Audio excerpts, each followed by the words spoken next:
Alrighty, nobody asked for this, nobody wanted this, but here are my top 5 favorite and least favorite flags, with a little bit of information in between. This list is entirely based on aesthetics, and how much I like or dislike the flag, and it has nothing to do with the nation whatsoever. Alrighty, let's get into this.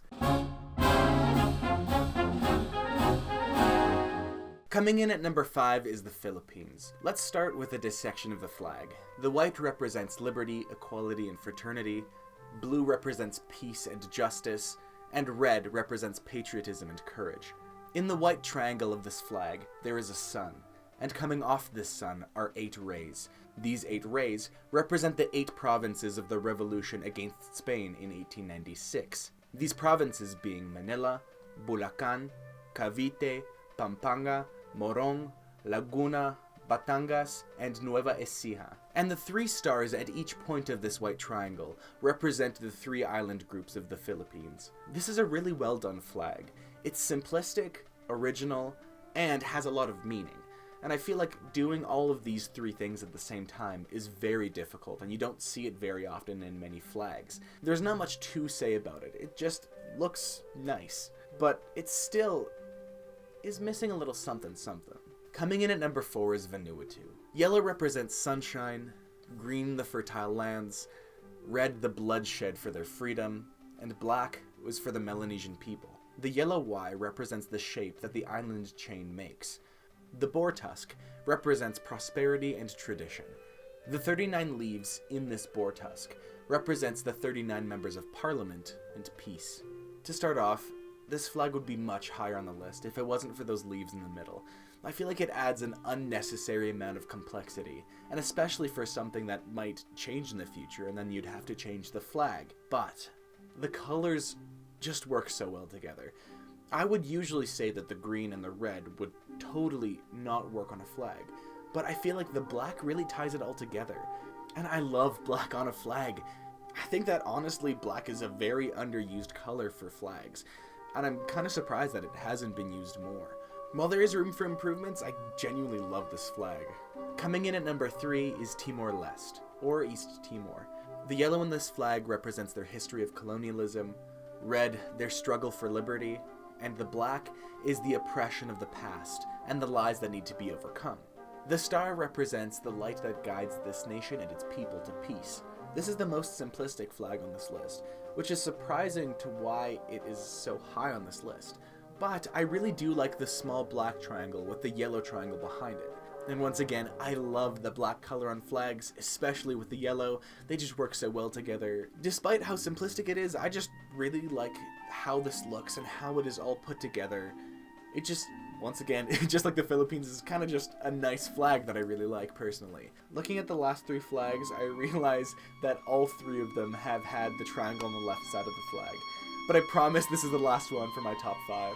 Coming in at number 2 is Bhutan.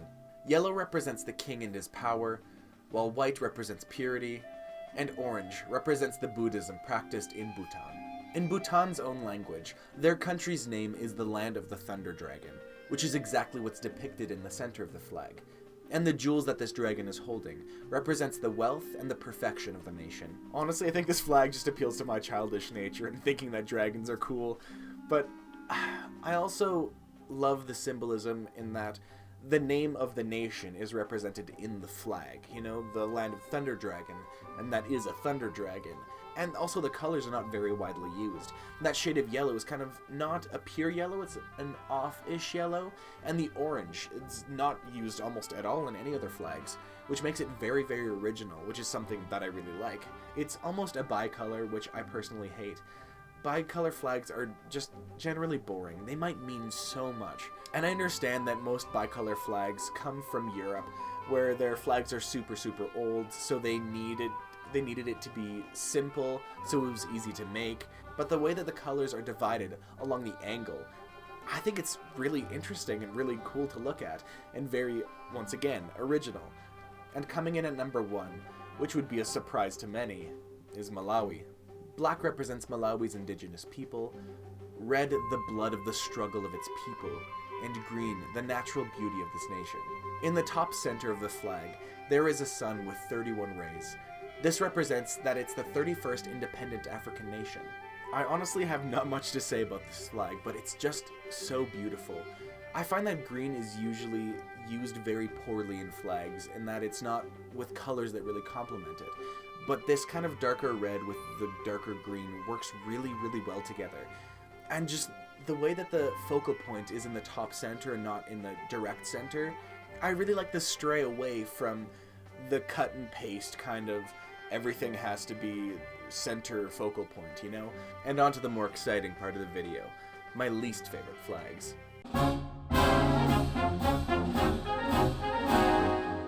Coming in at number 5, we have a tie, because these two flags are generally the same. We have Kosovo and Cyprus. We'll start by looking at Kosovo. The blue means nothing. It's meant to be ambiguous. In fact, this entire flag is meant to be ambiguous. They chose the map of Kosovo so everybody felt included, and the stars at the bottom represent the 6 major ethnic groups of Kosovo. And now onto the flag of Cyprus, where white represents peace, and orange represents the copper found on the island. The map of Cyprus obviously represents the island of Cyprus, and the olive branches below the map represent the conciliation between the Turks and Greeks, who are at heads currently in Cyprus. I know these flags are meant to be ambiguous because of the conflicts in these nations, but you couldn't have come up with anything more original. Like, you just forget where you are, and you look at the map and go, ah, that's where I am. I just need to look at a flag, you know? Are the regional flags just zoomed in pictures of the map?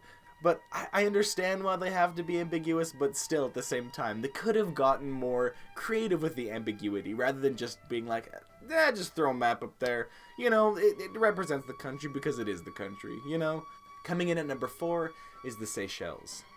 Blue represents the water and the sky, yellow the sun, red the people working for unity and love, white harmony and social justice, and green the plants on these islands.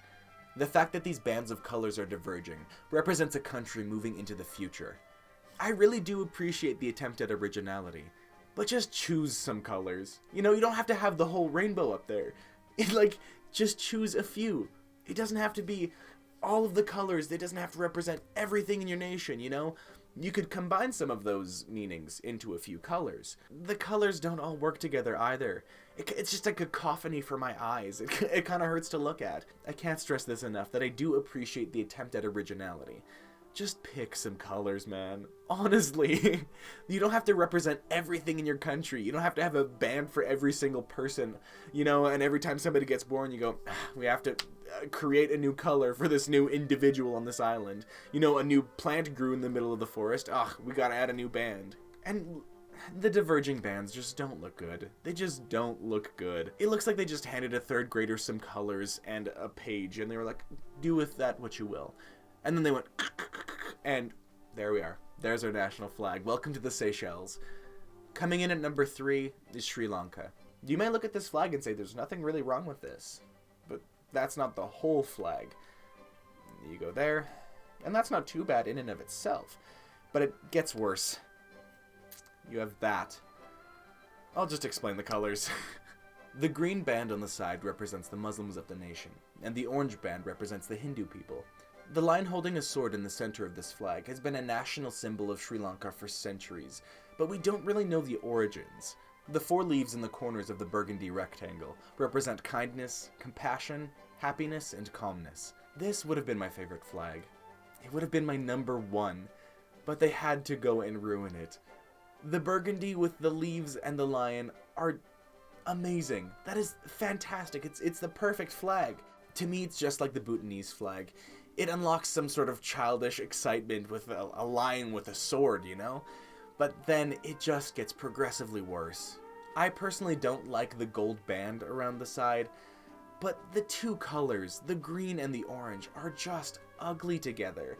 And they don't work with the yellow either. It's just ugly. They ruined it. It could have been my favorite flag, and I'm so cheesed about it. This is probably just number 3 on this list because I'm bitter that they just ruined the flag so badly. Coming in at number 2, we have Belize. The blue and red colors represent the unity of the country's 2 main parties. And in the center we have the coat of arms, with the tree representing the origins of this nation being with English loggers that came to the lands. There are 2 men in the center of this flag. The man holding the axe represents the lumberjacks or loggers, whatever you want to call them. And the man holding the oar represents the river system, which was the primary mode of travel in the early years of Belize's colonization. This flag is just too busy for how little it says. You know, there's a reason why nations usually have their coat of arms separate from their flag, because it's just a little too complicated. There's just too much going on in the center. It's honestly an eyesore.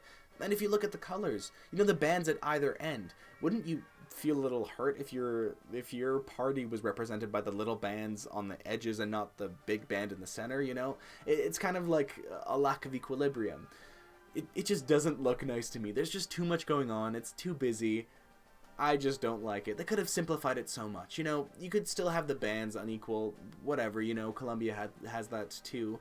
But you could have just had an oar and an axe. You still get the same amount of symbolism, but you just have it with so much less going on. And that's just my main issue with this flag. And then we have number 1, Zambia. On this flag, the red represents their struggle for freedom. Black represents the people of Zambia. Orange represents the mineral wealth.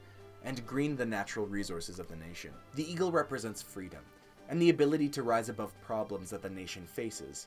I just need to look at this one more time. I don't believe that it exists. Like, why? Why is most of the symbolism off in the corner? Off to the side, they're like, we do have a lot of trees, so let's make that most of the flag. I don't know. It's just very disappointing. It's a very disappointing flag. It's just very ugly. That green, especially with the other colors, is just ugly. That shade of green is just nasty. I don't know what to tell you. It's just a very, very bad use of green. We saw good uses of green earlier in my top 5 list. There's good uses of green, but this is just not it. It just feels like they printed most of this flag and they were like, oh, we forgot all the symbolism. They got to like 2/3 of the way down. It's printing this way. They go 2/3 of the way down and they go, oh, we forgot other representation. Just sketching a little eagle and some other colors, whatever. Print it. It ships in 5 minutes, you know? I just wish it was better. You know, it's a new nation. Zambia is a relatively new nation in this world.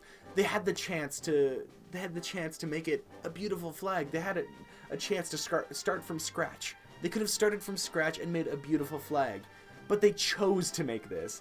They willingly did this. There's no, like, you know, there's not much history of flags in Africa very much. So they had the chance to just go have all this representation in the flag. Sorry, I'm looking at my computer right here. They had all this opportunity to make a nice flag. They started from scratch. There's no history of flags in Africa, basically. You know, that it's a very European thing that's spread across the world, you know. And it's just, they had a chance. They could have started from scratch and made a good flag, but they willingly made something that looks like this. It's not like this was forced upon them. They willingly did this themselves. And I can't support that. You know, there's no history behind it. It's just there. And I wish it wasn't. Not the nation. I'm completely fine with the nation. I honestly don't know much about it, but the flag, just do better, honestly. And I guess that's on my top 5 and bottom 5 favorite flags.